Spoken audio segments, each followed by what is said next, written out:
സർറിയലിസമായ പെയിൻറ്റുകൾ ചെയ്യാറുണ്ടോ? ചെയ്തിട്ടുണ്ട്.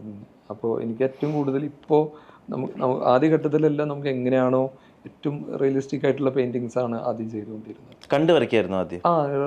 റെഫറൻസ് നോക്കിയിട്ടൊക്കെ ചെയ്യാറുണ്ട്. ഇപ്പോൾ പോർട്രേറ്റ്സ് ഒക്കെ നമ്മൾ അങ്ങനെ തന്നെയാണ്.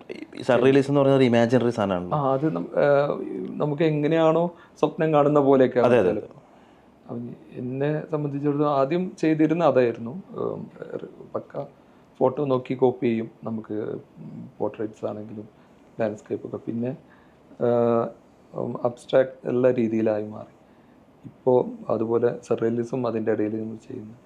അതിൽ ഏറ്റവും കൂടുതൽ ഇപ്പോൾ ഞാൻ എത്തി നിൽക്കുന്നത് അബ്സ്ട്രാക്ട് രീതിയിലാണ്. അതായത് നമുക്ക് ഓരോ ഘട്ടത്തിലും ഓരോ താല്പര്യങ്ങളാവും, അത് ഇനിയും മാറാൻ ചിലപ്പോൾ.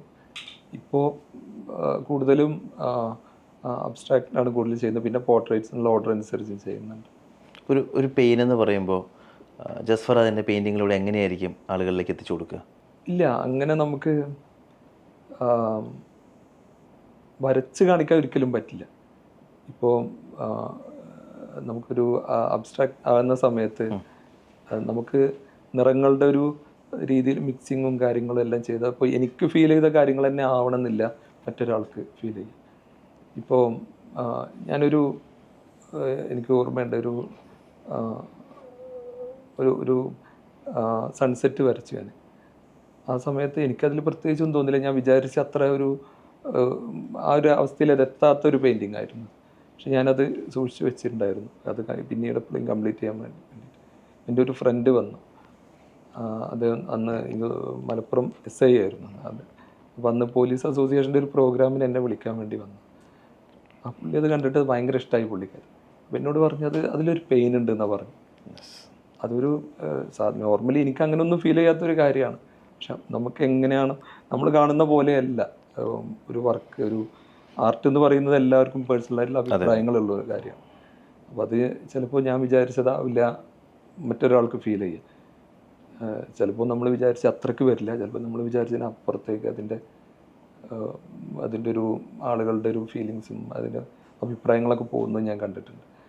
നമ്മളൊരു പെയിൻ എന്നുള്ള രീതിയിൽ മാത്രമായിട്ടില്ല, നമുക്ക് എന്താണോ മനസ്സിൽ വരുന്നൊരു ഫീൽ, ആ സമയത്ത് എന്താണോ തോന്നുന്നത് അങ്ങനെ സ്റ്റാർട്ട് ചെയ്യുക എന്നുള്ളത്. എൻ്റെ പല വർക്കുകളും അങ്ങനെ എനിക്ക് സന്തോഷം തന്നിട്ടുണ്ട്. അതായത് ഫുള്ള് മൈൻഡ് ബ്ലാങ്ക് ആക്കി വെച്ചിട്ട് ജസ്റ്റ് തുടങ്ങുക. ജസ്റ്റ് നമ്മൾ പെയിൻ്റ് എടുക്കും, എന്താണോ മുന്നിൽ ആദ്യം കാണുന്ന വർക്ക്, നിറങ്ങൾ അതെല്ലാം മിക്സ് ചെയ്തിട്ട് ജസ്റ്റ് തുടങ്ങും. അല്ല, മൈൻഡിൽ സെറ്റ് ചെയ്ത് വെച്ചിട്ടില്ല തുടങ്ങണം? ഇല്ല, അങ്ങനെ നിർബന്ധമില്ല. അപ്പോൾ ആ ബ്രഷ് എടുത്തിട്ട് എന്താ ചെയ്യാൻ പോണേ? ഒന്നും മൈൻഡിലില്ലാതെ തുടങ്ങുന്നതാണ് എന്നെ ഏറ്റവും കൂടുതൽ സന്തോഷിപ്പിച്ചിട്ടുള്ളത് പല സമയത്തും. അതിൽ ഇപ്പോൾ വേൾഡ് ആർട്ട് ദുബായിൽ എൻ്റെ കുറച്ച് വർക്കുകൾ വെച്ചിരുന്നു 2020. അതിലുള്ള അധിക വർക്കുകൾ അങ്ങനെയായിരുന്നു. അതിൽ ജസ്റ്റ് അസോസിയേഷൻ ത്രൂ ആണ് ആ ഒരു വർക്ക് വന്നത്. അപ്പോൾ എല്ലാം പുതിയ വർക്കുകൾ വെക്കണം എന്നും പറഞ്ഞു. അപ്പോൾ പെട്ടെന്ന് എനിക്ക് എങ്ങനെ തുടങ്ങണം എന്നറിയില്ല. ഒരു 12-15ഓളം വർക്കുകൾ നമുക്കതിൽ ഉൾപ്പെടുത്തണമെന്നും പറഞ്ഞിരുന്നു. അപ്പോൾ ജസ്റ്റ് തുടങ്ങുക ചെയ്തത് ഞാൻ. അങ്ങനെ തുടങ്ങി എപ്പോഴോ നമ്മളുടെ ഒരു ഫീലിങ്സുമായിട്ടും നമ്മൾ എന്താ പറയുക, നമ്മളുടെ ഒരു ഇൻവോൾവ്മെൻറ്റ് അതിലേക്ക് ഉണ്ടാവുകയാണ് ചെയ്യുന്നത്. പെയിൻറ്റിങ് തുടങ്ങിയിട്ട് അതിൻ്റെ ഇടയ്ക്കെപ്പോഴോ നമ്മളുടെ ഒരു ഇൻവോൾവ്മെൻറ്റ് അതിലേക്ക് വരുന്നൊരു, അത് എന്നെ സംബന്ധിച്ചിടത്തോളം അങ്ങനെ ഒരു എക്സ്പീരിയൻസ് ആദ്യമായിട്ടായിരുന്നു. നമുക്കിങ്ങനെ ഈ പറയുന്ന പോലെ ആദ്യം മുതൽ തുടങ്ങി തീരുന്നത് വരെ വളരെ കൃത്യമായിട്ടൊന്നും ഇല്ലാതെ എന്താണ് അപ്പോൾ തോന്നുന്നത് അത് ചെയ്തു പോകാൻ, അതിൻ്റെ ഒരു റിസൾട്ട് വളരെ സന്തോഷം തരുന്ന ഒന്ന് തന്നെയായിരുന്നു. ഇപ്പോൾ സൂഫി നൃത്തം ചെയ്യുന്ന വരച്ചിട്ടുണ്ട്, കൃഷ്ണനെ വരച്ചിട്ടുണ്ട്, കൃഷ്ണൻ്റെ ആദ്യമൊക്കെ. അപ്പോൾ ഇപ്പോൾ സൂഫിയുടെയൊക്കെ വരകൾ കാണുമ്പോൾ തന്നെ നമ്മൾ ആ ഒരു മൂഡിലേക്ക് പോകാറുണ്ട്. ഇത് വരയ്ക്കുമ്പോൾ അതൊരു ട്രിപ്പ് മൂഡാണ്, അങ്ങനെ ഒരു മൂഡിലേക്ക് എത്താറുണ്ടോ? ഈ സൂഫി ആ പെയിൻറ്റിങ് ചെയ്തത് ശരിക്കും അതിൻ്റെ ബാക്ക്ഗ്രൗണ്ട് ഒന്നും പ്ലാൻ ചെയ്തിട്ടുണ്ടായിരുന്നില്ല. ജസ്റ്റ് ആ സൂഫി വർലിംഗ് എന്നുള്ള ആ ഒരു പൊസിഷൻ മാത്രമേ ഞാൻ ജസ്റ്റ് അടയാളപ്പെടുത്തി തുടങ്ങി. പിന്നീട് അതിൻ്റെ ബാക്ക്ഗ്രൗണ്ട് അതങ്ങനെ സംഭവിച്ചത്. എങ്ങനെയാണ് അത് ചെയ്യാനുള്ളൊരു തീരുമാനം, നമുക്ക് അങ്ങനെ ചെയ്യണം തോന്നിയത് എനിക്കറിയില്ല. അതങ്ങനെ ചെയ്തു വന്നപ്പോൾ അതങ്ങനെ ആയിപ്പോയതാണ്. അതൊരു പ്ലാനിങ്ങോട് കൂടി ചെയ്തതല്ല. കൃഷ്ണനും രാധയോ? കൃഷ്ണരാധ ശരിക്കും അത് നമ്മൾ റെഫറൽ ഇമേജ് വെച്ച് ചെയ്ത് തന്നെയാണത്. അത് നമ്മുടെ പാരീസ് ലക്ഷ്മി അതുപോലെ സുനിൽ പള്ളിപ്പുറം അവരോട് ചോദിച്ചിട്ട് തന്നെ ചെയ്തതാണത്. അവർ ചെയ്ത് കഴിഞ്ഞ് ഞാൻ സോഷ്യൽ മീഡിയയിൽ ഇട്ട സമയത്ത് പാരീസ് ലക്ഷ്മി അതുപോലെ സുനിലേട്ടനൊക്കെ എനിക്ക് മെസ്സേജ് ചെയ്തിരുന്നു, നന്നായിട്ടുണ്ട് എന്നാണ്. ഭാര്യയ്ക്ക് ആദ്യം വരച്ചു കൊടുത്ത പെയിൻറ്റിങ് അത് വരച്ച് അയച്ചു കൊടുത്ത പെയിൻറ്റിങ് ഞാൻ അങ്ങനെ ഏതും കൊടുത്തിട്ടില്ല എന്നുള്ളതാണ് ഒരു മോശമായിട്ട് കാരണം ഇപ്പോൾ അവള് എഴുത്ത് ഉണ്ട്, കവിതകൾ എഴുതും. അപ്പോൾ അതിൻ്റെ ഒരു ഇല്ലസ്ട്രേഷൻ ഞാൻ ചെയ്യണം എന്നാണ് പറഞ്ഞിട്ടുള്ളത്. അത് ഞങ്ങൾ കുറേ മുമ്പുള്ളൊരു ആഗ്രഹമാണ്. അപ്പോൾ അങ്ങനെ ഒരു പുസ്തകം, അവളുടെ ഒരു കവിതയും എൻ്റെ വരയും, അതൊരു പ്ലാനിങ് ഏതാണ്ട് ഒരു എനിക്ക് തോന്നുന്നു ഒരു 5 കൊല്ലം പോലെ. നമുക്ക് അതിലേക്ക് ഇരിക്കുമ്പോൾ അതങ്ങനെ മാറിപ്പോവും. അപ്പോൾ നമുക്ക് പ്രയോറിറ്റിയിൽ ഏറ്റവും കൂടുതലുള്ളതാണ്. ചില കാര്യങ്ങൾ അങ്ങനെ നീണ്ടുപോകും, അതിനൊരു ടൈം ഉണ്ടാവും എന്ന രീതിയിലാണ് ഇപ്പോൾ നിൽക്കുന്നത്. ഭാര്യയെ ഒരു വരയിലൂടെ നിർവചിക്കാൻ പറഞ്ഞാൽ എന്തായിരിക്കും വരയ്ക്കുക? എനിക്കറിയില്ല, അങ്ങനെ ഒരു വരയിലൊന്നും ഇങ്ങനെ ഇതാക്കുന്നതല്ല. എനിക്ക് അതിൻ്റെ അപ്പുറത്താണ് അവളോടുള്ളൊരു ഞങ്ങൾ തമ്മിലുള്ള റിലേഷൻഷിപ്പും അങ്ങനെ തന്നെയാണ്. നമ്മളൊരു നല്ലൊരു സുഹൃത്താണ്, നല്ലൊരു എന്താ പറയുക, എല്ലാം കൊണ്ടും എനിക്ക് എല്ലാ തരത്തിലും സപ്പോർട്ട് തരുന്ന ഒരാളാണ്. അപ്പോൾ അതിൻ്റേതായിട്ടുള്ള നമുക്കൊരു വരയിലൂടെ മാത്രമൊന്നും അങ്ങനെ കാണാൻ പറ്റില്ല. ദുബായ് എന്ന രാജ്യത്ത് വന്നത് ഇവിടെ കിട്ടിയ അംഗീകാരങ്ങൾ? ദുബായിൽ നമുക്കറിയാം, ഇവിടുത്തെ ഒരു ഗവൺമെൻറ്, ഞാൻ ഉൾപ്പെടുന്ന ഒരു കമ്മ്യൂണിറ്റി ഉണ്ട്, ഇങ്ങനെ POD, ഭിന്നശേഷിക്കാരെന്ന് നമ്മൾ പറയുന്നു. ഈ ഒരു കമ്മ്യൂണിറ്റിനോട് ഈ ഒരു രാജ്യത്തിൻ്റെ ഒരു സമീപനം എന്ന് പറയുന്നത് ഭരണാധികാരികൾ മുതൽ ഇവിടുത്തെ സാധാരണക്കാർ വരെ നല്ല രീതിയിലുള്ളൊരു കാഴ്ചപ്പാടോട് കൂടിയിട്ടാണ് നമ്മൾ നോക്കുന്നത്. ഭരണാധികാരിയെ നേരിട്ട് കണ്ടിട്ടുണ്ടല്ലേ? ഉണ്ട്, തീർച്ചയായും.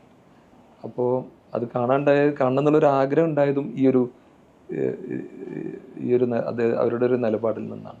എപ്പോഴെങ്കിലും കാണുമ്പോൾ എനിക്ക് അവർക്കൊരു നല്ലൊരു ഗിഫ്റ്റ് കൊടുക്കണം എന്നുള്ള രീതിയിലാണ് ഞാൻ അവരുടെ ഒരു പെയിൻറ്റിങ് ചെയ്ത് തുടങ്ങി. അത് അന്ന് വരെ ഞാൻ വരച്ചതിൽ ഏറ്റവും വലിയ വർക്കായിരുന്നു. 15 സ്ക്വയർ ഫീറ്റ് ആയിരുന്നു. അപ്പോൾ അത് ഏതാണ്ട് 4 മാസത്തോളം എടുത്തിട്ടാണ് ആ വർക്ക് കംപ്ലീറ്റ് ചെയ്യുന്നത്.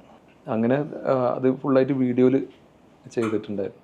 അങ്ങനെ ആ വീഡിയോ ഹംദാൻ കാണാനുള്ളൊരു സാഹചര്യം ഉണ്ടായി. അങ്ങനെ എന്നെ ഒരു പാലസിലേക്ക് ഇൻവൈറ്റ് ചെയ്തു. പാലസിലല്ല, എമിറേറ്റ്സ് ടവറിൽ അവരുടെ ഓഫീസിലേക്ക്, അവിടെ വെച്ചിട്ടാണ് മീറ്റ് ചെയ്യുന്നത്. അപ്പോൾ ഇവിടെ ഇപ്പോൾ നമ്മൾ സാധാരണ പറയാറുണ്ട്, നമ്മൾ ഭിന്നശേഷിക്കാരെന്ന് പറയും നമ്മുടെ നാട്ടിൽ, അതുപോലെ ഡിസബിൾഡ് പേഴ്സൺ എന്ന് പറയും.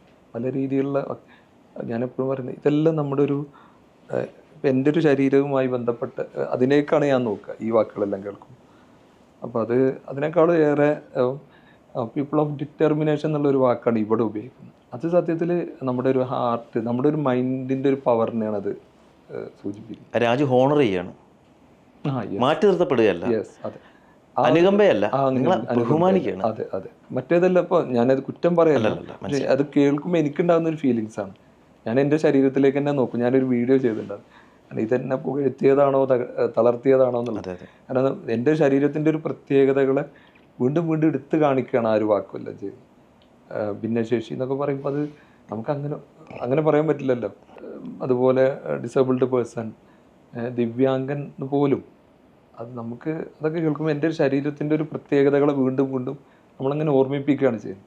പക്ഷെ പീപ്പിൾ ഓഫ് ഡിറ്റർമിനേഷൻ എന്നുള്ളൊരു വേർഡ്, അത് നമ്മുടെ ഒരു മൈൻഡിൻ്റെ ഒരു പവറിനെയാണ് അത് സൂചിപ്പിക്കുന്നത്.